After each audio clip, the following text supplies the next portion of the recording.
गोर बंजारा समाजाच्या वतीनं संपूर्ण महाराष्ट्राच्या वतीनं मी गोरसेनेचा राज्य सचिव दिलीप जाधवचा सर्वांना नमस्कार. जय शिवलाल.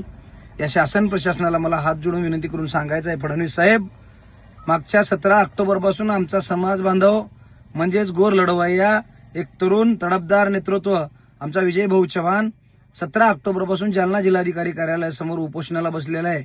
या उपोषणाचे कारण आहे, गोरबंजारा समाजाला हैदराबाद गॅजेटच्या आधारावर तेलंगणाच्या धर्तीवर जसा गोरबंजारा समाजाला एसटी प्रवर्गाचं आरक्षण मिळालेलं आहे, त्याच पद्धतीनं महाराष्ट्रातील गोरबंजारा समाजाला एसटी प्रवर्गाचं आरक्षण मिळावं या मागणीसाठी विजय भाऊ मागच्या 6 दिवसापासून आज तागायत 6 दिवस झाले आजपर्यंत उपोषणाला बसलेला असताना तुमचा एकही प्रतिनिधी, शासकीय प्रशासकीय प्रतिनिधी विजय भाऊच्या उपोषण स्थळी जाऊन विजय भाऊची भेट घेतलेली नाही, त्याच्यावर सकारात्मक चर्चा केलेली नाही आणि कुठल्याही विषयावर समाधानकारक अशी चर्चा तुमची झालेली नसताना मागच्या 1 ते 1.5 महिन्यापासून गोरबंजारा समाजाच्या वतीनं संपूर्ण महाराष्ट्रामध्ये 50 ते 55 60 मोर्चे काढण्यात आले जिल्हाधिकारी कार्यालयावर.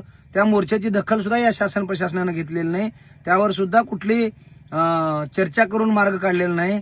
आज तागायत विजयभाऊच्या उपोषणाला 6 दिवस झाले असताना विजयभाऊची प्रकृती अत्यंत चिंताजनक झालेली आहे. त्याची प्रकृती खूप खालावली आहे आणि आतापर्यंत तुमचा प्रतिनिधी आलेला नाही, तुमचा आरोग्य अधिकारी आलेला नाही. त्याबद्दल मी गोरबंजारा समाजाच्या वतीनं तुमचा जाहीर आणि तीव्र असा निषेध व्यक्त करतो. फडणवीस साहेब, येणाऱ्या काळामध्ये थोड्या दिवसात स्थानिक स्वराज्य संस्थेच्या निवडणुका तोंडावर येऊन ठेपलेल्या आहेत, तोंडावर येऊन थांबलेल्या आहेत. या निवडणुकामध्ये गोरबंजारा समाजाचा तुम्हाला आधार पाहिजे असं मला वाटतंय. पण तुम्ही जर हा प्रश्न गोरबंजारा समाजाच्या एसटी प्रवर्गाच्या आरक्षणाचा मार्ग जर तडीच नाही नेला, शेवटी नाही नेला, तर लक्षात ठेवा, तुमच्या लोकप्रतिनिधीला एकालाही आम्ही तांड्यामध्ये येऊ देणार नाही. तांडाबंदी राहील. आम्ही मतदानावर जाहीर बहिष्कार दाखवणार. तुम्हाला तुमच्या उमेदवाराचं किंवा लोकप्रतिनिधीचं आम्ही तोंड काळा केल्याशिवाय राहणार नाही.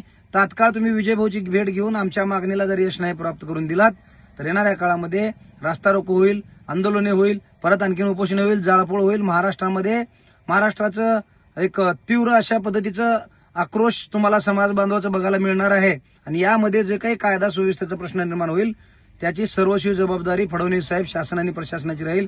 याची दखल घ्यावी. विजयभाऊची प्रकृती, परत एकदा सांगतो, विजयभाऊची प्रकृती खूप चिंताजनक झालेली असताना तुम्ही आतापर्यंत त्याची भेट गेलेली नाही. आता परत विनंती करतोय, तात्काळ तुम्ही विजयभाऊची भेट घेण्यात यावी. तुमचं शिष्टमंडळ त्या ठिकाणी यावा आणि सकारात्मक चर्चा करून तुम्ही योग्य तो अहवाल लेखी स्वरूपात द्यावा आणि तो उपोषण थांबवण्यात यावा. अन्यथा येणारा काळ तुमच्यासाठी खूप खराब असेल. फडणवीस साहेब, धन्यवाद. जय गोर, जय शिवलाल, जय नायक काशीनाथ.